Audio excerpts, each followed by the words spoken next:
if people want the information. So thank you for coming today. Can you hear me well? Is that okay? Yeah, fine, works fine. We want to talk today about sustainability, but in a more creative way. So the topic is about the new realm of clean beauty. And the vision behind the talk today is really to tell you how to talk to consumers about sustainability, to make it more appealing, more innovative, so that you don't bore them with sustainability. Because I think sustainability is actually very interesting. And I want to ask, maybe show of hands, when someone starts talking about sustainability, who in your mind, how is your mind about this? Like, do you feel like whenever someone starts talking about climate change or net zero, whatever, do you feel like you want to get away from whatever they want to try to say?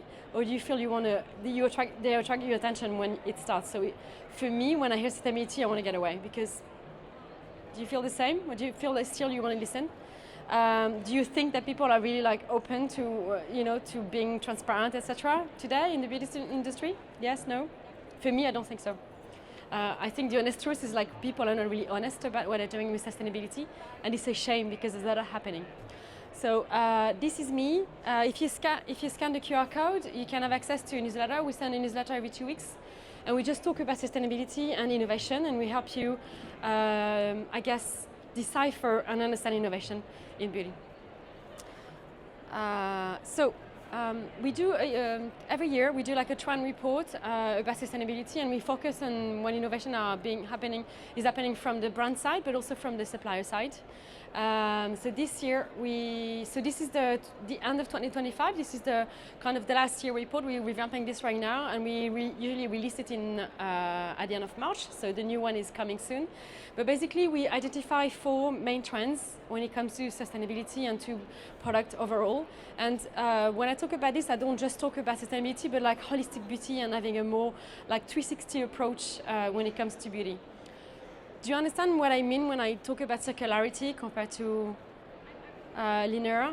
We live in a very linear world, meaning that we make product, we buy product, and we throw product away in the bin, and that's it. When actually the product life cycle should be a circular motion, meaning that there's waste that is created when you create product, and there's waste at the end of life. And so far today, we only are in a linear position where it's all about making and using product, and there's no consideration about the before and the after. And with sustainability and being holistic, it's about considering the entire cycle of product.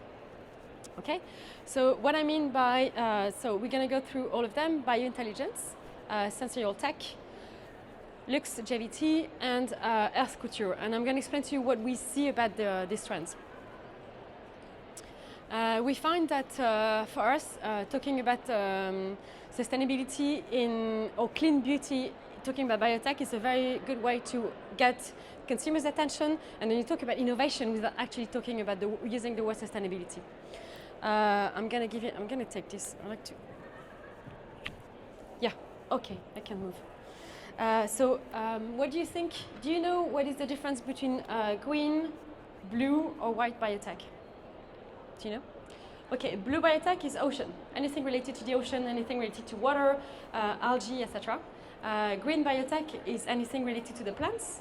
So anything, and today with green biotech, what we see a lot of vertical farming, for instance, where people are going to grow plants in a factory, and then what it helps us do is like instead of like taking resources from the planet, we actually grow them, and then we're able to extract the active at the exact time, the precise specific time where the active is at the maximum potency in the plant when we extract them without actually killing the plant. Because in beauty, we don't need the entire plant, we just need sometimes some stem cells, etc. And so with green biotech and vertical farming, we're allowed to grow plants and then just extract whatever we need at the right time and having maximum potency in the ingredients that we release. Okay? Are you familiar with biomimicry?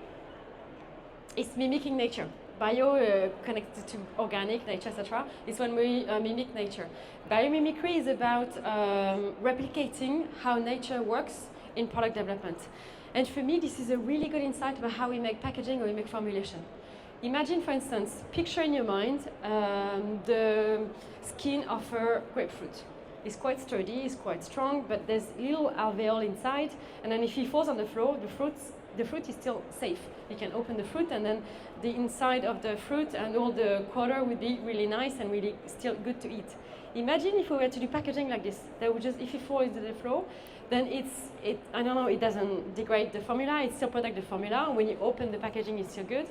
And because the skin of the citrus, or like grapefruit, they have like alveolar format, it means there's less material. It's not thick material. So meaning that imagine if we were to inject packaging like this with little hole inside, like cheese or etc. Imagine you would limit the number of the waste. You would limit the material that you use and actually limit the impact of the product on the planet. Okay, so all of this is all lab grown, mushroom, we do packaging with mushroom now. We also have psychedelics, that help anti-stress, etc. into the formula. So imagine in terms of promotion as well, marketing, you talk about the fact that your packaging is made of mushroom, but you also have mushroom in your formula, something like this, So for me, talking about biotech is a good way to have like a all-rounder marketing, and talk about innovation and science and biotech. And immediately when you talk about biotech, you see that it's natural because it's bio. You have to explain maybe to people what biotech is, but there's an instant, immediate perception that this is going to be green because it's green tech. Okay, so some examples on the market. Very sexy, biotech beauty. Like very colorful, very sexy, and it's makeup, but they call it biotech beauty, but they didn't make it boring. So you see, so it's a way to make your packaging interesting. Here, outside in Australia, they just released, she's the former founder of Hourglass. Again, super, like they talk about virgin plastic through use of natural material, including rice, husk, bioresin, limestone, and glass. So they created a new packaging here. But again, it's using the wording of biotech, engineering, bioengineering, etc., and making the science, here, science, an era of molecular science fusing biotech and nature. So it's kind of, you don't say the word sustainability, you talk about something innovative in a different way. Here, with the refillable roll-on, the Shareworks, Shareworks, they've developed a material that is completely biodegradable. There's Clemens Packaging, they do this as well here. They have a biodegradable packaging. And the way they promote their packaging, they show the end of life. They show that the product is going to look like that at the end of use when it's composted. And if you look at some brands in the market, they'll see they're doing this. I think while they're communicating like this, they don't show the perfect product. They show at the end it's going to look like this. So the packaging becomes the message. You don't have to explain twice. You just show how the packaging is going to react. And for me, it's a new way to make your sustainable communication a bit more interesting, more attractive. Okay? And then on the supply side, so this is how it looks like. So this is the same material as the wild that I show.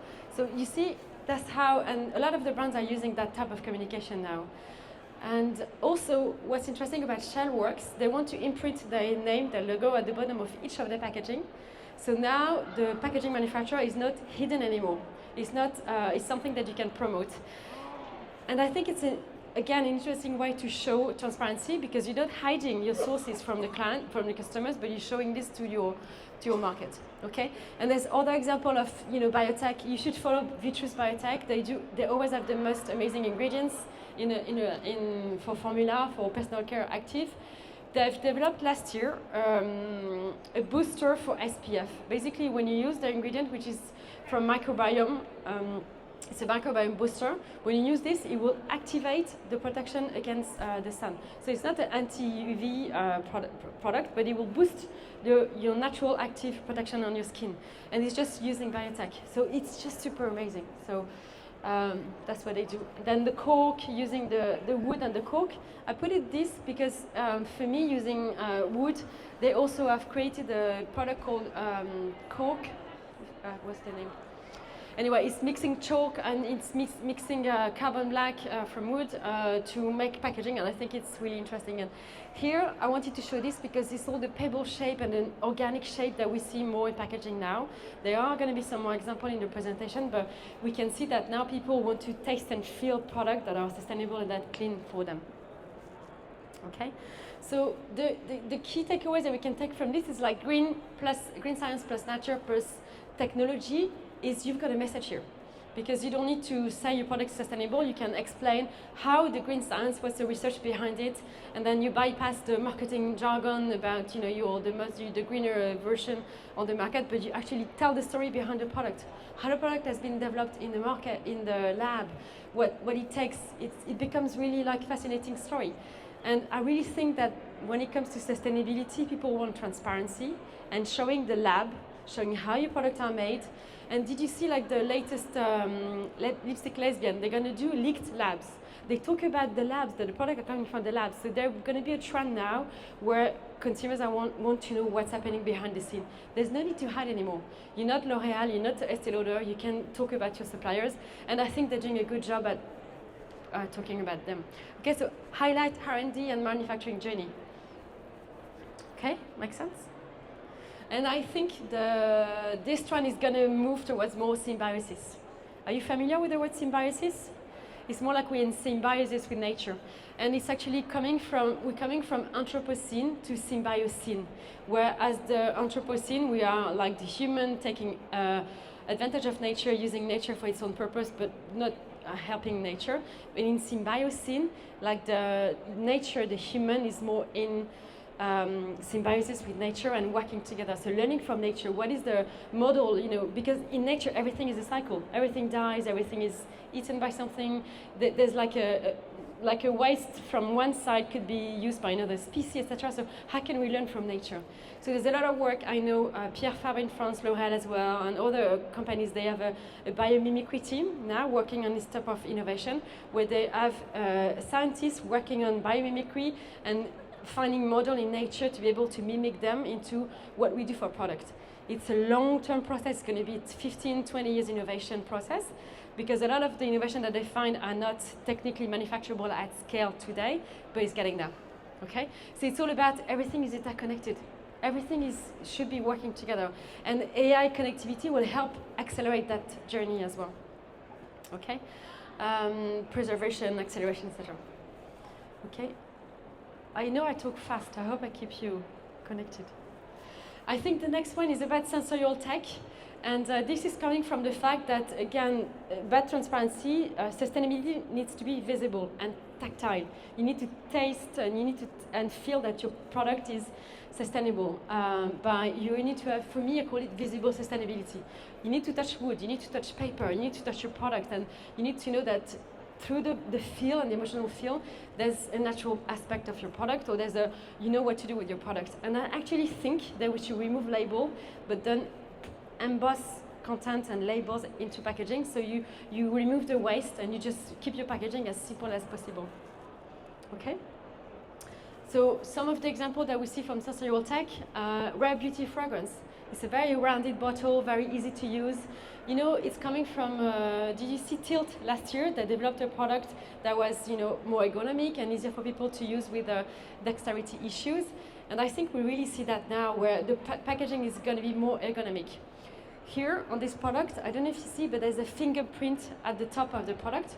And so imagine if you remove the logo, the branding here. Because you have the fingerprint, then immediately you know what to do with the product. And I think this is the way forward as well with your product, to show how the product works really easily with like dots and sign engraved into the packaging. Because if you have this, it's sensorial, then you know there's a fingerprint here. You can feel the fingerprint as well, but you also know what to do with your product. So you don't know marketing, easy. And I think sometimes when it comes to new gesture, we overcomplicate things. We say, oh, the consumer is not going to get it. But I think we need to think about, okay, I'm a 5-year-old, I have this in my hand, how would I use it? And I think this is a good example of how packaging works. This one, there's a video I did on Instagram. Basically, you press that one here, and then the tip is porous, and then the fragrance will get out of the pores of the tip here. And it's a new way to use fragrance. And I really think now that in the sensorial tech, this is refillable, obviously. This is reusable as many times as you need. Same for this as well, where there's a necessity for feel, for connection with the packaging. Packaging is not just a product that you use, but it's something that you feel as a consumer, and that helps you and that connects you with the product.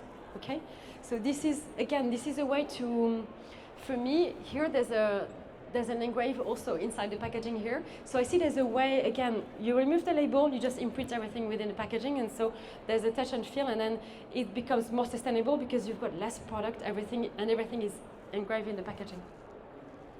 Okay. So examples here of other packaging. This one is like an NFC tag with no metal, it's just paper. So this means it can go into any product and it won't degrade the recyclability. This one is made from recycled material from the fashion industry. They take fabric from fashion and they compress it and make it into a cap. This one is like the jar and the cap are consolidated, they work together, it's refillable, but the jar and the cap are stayed together. And I think, honestly, how many times have you dropped your caps on the floor? So this one is to explain how packaging can be functional, super functional, and super sensorial at the same time. And why do I put this in sustainability or in like holistic beauty? Because I really think that packaging now is part of the experience and the enhancing consumer journey, and is part of their journey. Okay, other examples here. This is like foam made of cellulose, made of wood. Expanded foam from wood, meaning this is completely, you put it under water, it would just degrade. Like corn, sometimes you have corn foam as well. So these are super fun example, super tactile as well for consumers. And then you can feel that this is going to be natural and it's going to degrade naturally. And then you remove the layer of marketing. So it's about visible sustainability. Demonstrate by touch and feel that your product is sustainable. Then you don't have to promote it, you just show. And then no word needed. Sensory, wellness, and neuroscience. Now about, the fact that for me, sustainability is very much connected to good for me, good for the planet. And so neuroscience and well-being is really part of the journey now. And I really think that when you develop product, you need to think about the sensory journey with your packaging. If something is really hard to open, I find like water bottle or like drinks bottle, they're really hard to open, the caps, and I always struggle with them, like why? And functional scent action, there's also fragrance. There's a lot of new pumps happening right now in fragrance, a lot of new formats. It's really interesting because fragrance is going back into the functional aspect of like anti-stress, well-being, helping you. And I think the pumps and the way packaging is made is really helping that, as well as the product. Okay, and I would say connected beauty, because of the regulation coming up, especially in Europe. It's not the same in the US, but in Europe we will have to have so much information in packaging now that you won't be able to print everything on the label. So one of the ways is to have smart, connected, like with the NFC tag or another tag, when consumer can put their phone and then see all the information. And that's why this solution that is like without plastic, without metal here is really interesting for the NFC or RFID tags. Okay, and so this is going to move from sensorial tag to, for me, sensorial care. Packaging and then formula, they work together to care for the well-being of people. Okay, so it's brand and beauty, experiential, indulgence, climate adaptive. Packaging that is refreshing when you use it. Something that adapts to your need. It's an extension of self.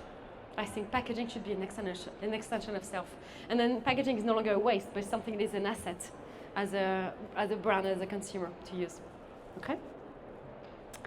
So the third one is longevity. We mix the luxury and longevity here, because I really think this trend is really adapted to actually refillable product. Because I find refill are very done on the surface level. For me, I think if we do, so what I mean by that is like something enduring, something longevity, something keepsake, long-lasting. And now we're going towards this with the formulation, where like it's all about not anti-aging, but preparing for aging well. It's all about preparation and it's preventive care. And I think for packaging, we can do the same as well, where it's like circular. We talk about craftsmanship, about knowledge, about, savoir-faire, about connected material, etc. So collectible packaging. And so an example as well is and for me, it go back to organic as well, and the biotech and the biomimicry, where all of these shapes and forms, they're really nice to hold, and they're really natural to open, to hold, and to use, etc. And I think when it comes to sustainability, we made refill, very basic, very boring. And I think we need to make refill into this type of form. These are all refillable, but they're very touchy and feely and something that you want to, and it's a keepsake object. It's a bit like something, a charm you would put on your bag or somewhere. And I think we see a lot more organic shapes like this as well in fragrance, in different places. This is for skincare, this is in Australia. But we see a lot more organic shape, I would say, more rounded shape, more like, what's the word? Comforting shapes. Okay, and same for the supply side here, where you have like different shapes and different way they do the fragrance. Also on the formulation side, Geo Skincare for Parfex in France, they develop a Geo Skincare, meaning like depending on the environment where you live in, they have adapted the formula, the ingredients, etc. If you need more freshness, if you need more like safety for, against humidity, if you want to keep your skin clear, etc. So this is where, again, the packaging story and the formulation story can go together. So for me, and that's why I think it's adapted to refillable, because you have a keepsake object, something that you make like a parent, like a product that you will keep refilling that is really nice, made in porcelain or made in a very nice jar in metal, I don't know, very heavy, but something that you refill over time, and not necessarily branded, but you will just exhibit to your friends, or you will be in your bathroom, or it will be in your, I don't know, in your living room, and then you will show this product, and we'll see more and more craftsmanship like this as well. And I think it demonstrates the craftsmanship behind glass making, all of that jazz, and I think then it shows that I don't know, glass is the most ancient material that's been transformed. Like in ancient Egypt, we were already using glass to keep actually fragrance. Perfume was already kept into glass jars at the time.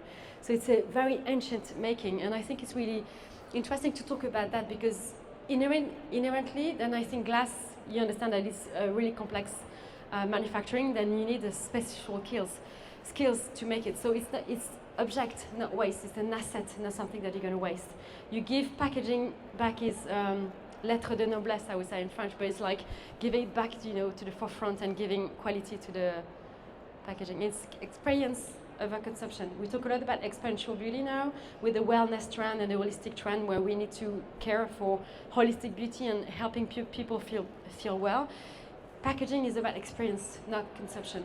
And we need to move away from consumption, actually, because for me, when I see the scale at which, the rapidity at which we need to launch brand now, I'm really scared, because we launch more and more, faster and faster, and more brands, but actually it's experience, not consumption. And that's what we need to sell to people. And then when you talk about experience, then you are going into premiumization. It's inherent to the wording. That's how you should talk about sustainability. Okay? So it means that now and it's moving towards the gourmet side, where food is mixing into beauty, and where also playful formats are coming into form as well. So it's about art, experiential, nostalgia. Nostalgia is really at the forefront, that I think is going to be still a big trend in 26 and 27. So it's all about, and inclusive, all-inclusive design, where design is made for everyone to use. Whether you have dexterity issues or no, or whether you're a normal person, or then it's and it brings meaning back to the experience, the beauty experience, whatever you're doing. Okay.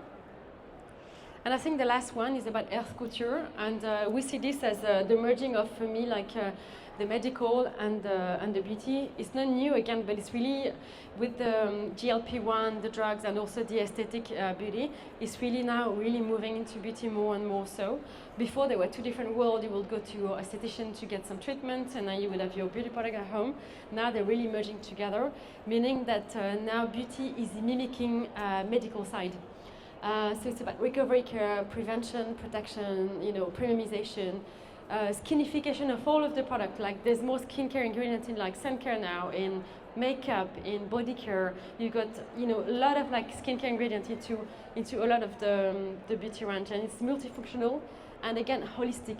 I think holistic is in all of the trends that we've seen. It's all about having a cycle approach to product. Some example. Is like microbiome-inspired skincare in the US. You have here Anastasia. It's like a blush, but it looks like a medical device.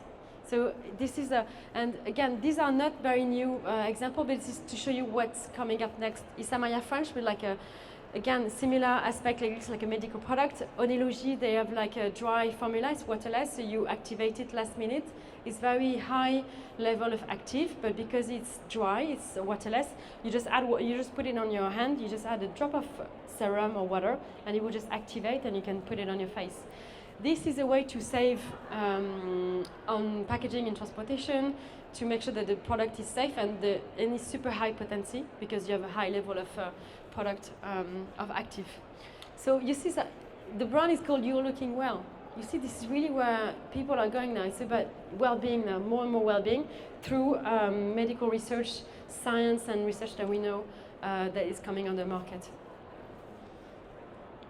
An example of what you can find, there are some products from Nuance Medical here, where they add any type of like LED or microcurrent or any type of device on top of your packaging to enhance the formula efficacy. Here, this is the Medicos in France. They've done this specific like metal ball at the end of at the tip of the dropper to again add a massage tool, etc. And again, here, like a syringe, like a needle dropper, like a needle at the end of the product. So we see a lot more kind of medical side product. And here, these are refillable beauty pens, and they've got different shapes at the top, different tips. But like you can really master the dosage. It's really like just one dose, you just one push. And this again is to avoid waste, to maximize efficacy of the product, to ensure that the experience, again, the experience of the consumer is really interesting. Okay, so here it's all about enhancing human through holistic beauty. And again, I'm going back to this word, but for sustainability and for clean beauty, I really see this as a holistic approach to beauty. What is it going to do to me? I mean, how is it going to help my skin? But my insight, like with supplements as well, it's all about inner beauty, outer beauty, everything working together. And I think with sustainability, it's really like a circle. So when you talk about clean beauty, for me, everything works together. The packaging is part of the formula, it's part of the enhancing consumer experience, etc. Okay, and I think the move of that trend is going towards like the body and mind and a holistic body and mind, connecting everything together. Custom AI is going to help as well, premiumization and customization, because then if you custom your product to your need, then you have less waste and you create a product that is more adapted to you. And technology, I mean, there were some solutions in the market for the last few years, but I really think that with AI coming up now, it's going to be a next level. Okay, so we're really moving, so we're merging medical and beauty. Again, it was a trend that was here on the market for some time, but it's really like merging really strongly together now. There's no shame in talking about medical things now. But there are some, we need to be careful about the claims though, because they are regulated. So there's some things we can say, we can't say, but that's why if we can't say this on the marketing, we can show it with the packaging, with the needle, etc. Then this is a way again to bypass the limitation of the marketing. Okay. Again, in biohacking, everybody knows what's biohacking here. You know, I don't teach you anything here in the US. It's very strong biohacking in the US. We're getting there in Europe slowly. Okay, so so we do this kind of trend report every year, and we do on subscription. So basically, you get a trend report like this every year in March. And then we do a quarterly update where we update with like the consumer trends, and we update also with the product. And here we didn't show any consumer trends, but there's some figures as well that helps you understand where the consumer mind is moving. And we are working right now on a trend is about, on a specific report about the wording of sustainability. Because we found that talking about green, climate tech, I don't know, net zero, whatever, consumers don't understand. And the way we talk about sustainability in our industry is very opaque for the consumers. So we're doing this research to help beauty brands find the wording of sustainability. And so you can book me if you want. Yeah, I put my calendar here. I've got half an hour slots. I'm based in London, so maybe if you're in LA, you might not find your right time, but let me know. Send me a message and then we can discuss. And I've launched resources 5 years ago, and this is the kind of brand that we're working with right now. And as I said, we do this kind of trend report once a year plus quarterly update, and it's on a subscription basis. So yes, if you want to learn more, follow me on Instagram. I don't know if there's my Insta here. Maybe it's at the top. Yeah. Here, I would say follow on Instagram because I'm going to do the report of the show, and I do a lot of videos about what I see at the shows, and I comment on similar to what I did here, but I comment live on what I see at the trade shows and to tell you what's interesting in packaging or formulation. Okay. Any questions?